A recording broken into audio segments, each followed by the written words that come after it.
saya Muhammad Aril Abradul Putro 2023 10/89 jurusan manajemen. Di sini saya akan menjelaskan sedikit tentang analisis profitabilitas,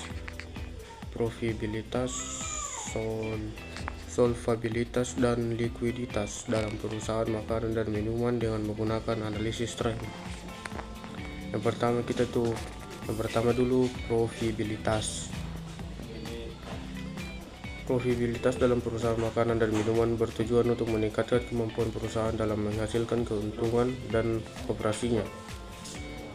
Yang pertama itu rasio profitabilitas atau gross profit margin, menunjukkan persentase keuntungan kotor yang diperoleh dari penjualan setelah dikurangi dengan harga pokok penjualan.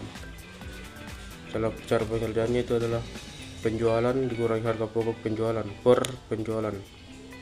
Rasio ini idealnya di atas 30%. Tren naik menunjukkan meningkatkan efisiensi dalam mengelola biaya produksi. Yang kedua, operating profit margin, menunjukkan persentase keuntungan operasional yang diperoleh dari penjualan setelah dikurangi dengan biaya operasional. Rumusnya itu laba operasional per penjualan. Rasio ini idealnya di atas 10%. Terus net profit margin, menunjukkan persentase keuntungan bersih yang diperoleh dari penjualan setelah dikurangi dengan semua biaya. Rumusnya itu laba bersih per penjualan. Rasio ini idealnya di atas 5%. Tren naik menunjukkan peningkatan profitabilitas secara keseluruhan. Adapun rasio return atau return on asset atau ROA, biasa disebut dengan ROA, menunjukkan kemampuan perusahaan dalam menghasilkan keuntungan dari aset yang dimiliki. Rumusnya itu laba bersih per total aset. Rasio ini idealnya di atas 10%. Tren naik menunjukkan peningkatan efisiensi dalam menggunakan aset untuk menghasilkan keuntungan. Ada juga return on equity atau biasa disebut ROE, menunjukkan kemampuan perusahaan dalam menghasilkan keuntungan dan ekualitas yang dimiliki. Rumusnya itu laba bersih per total ekuitas. Baik, selanjutnya itu analisis likuiditas. Analisis likuiditas dalam perusahaan makanan dan minuman bertujuan untuk meningkatkan kemampuan perusahaan dalam memenuhi kewajiban keuangan jangka pendek. Contohnya itu current ratio. Rumusnya itu aset lancar per kewajiban lancar, menunjukkan kemampuan perusahaan dalam melunasi kewajiban jangka pendek dengan aset lancar yang dimilikinya. Contohnya nanti saya paparkan ya. Yang kedua itu quick ratio.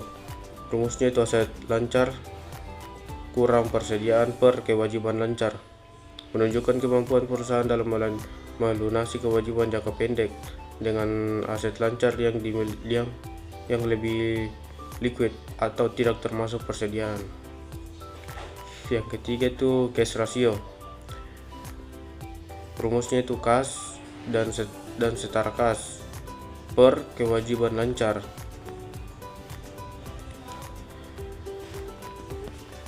Dan untuk yang terakhir itu adalah analisis solvabilitas.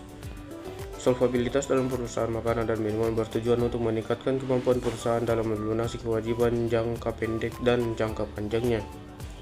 Rasio likuiditas.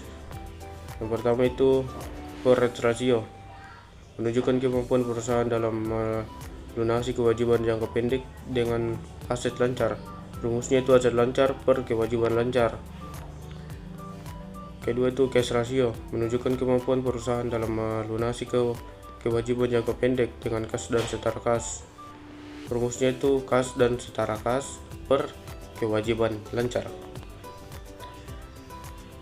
Adapun debt to equity ratio, menunjukkan proporsi pendanaan yang berasal dari hutang dibandingkan dengan ekuitas.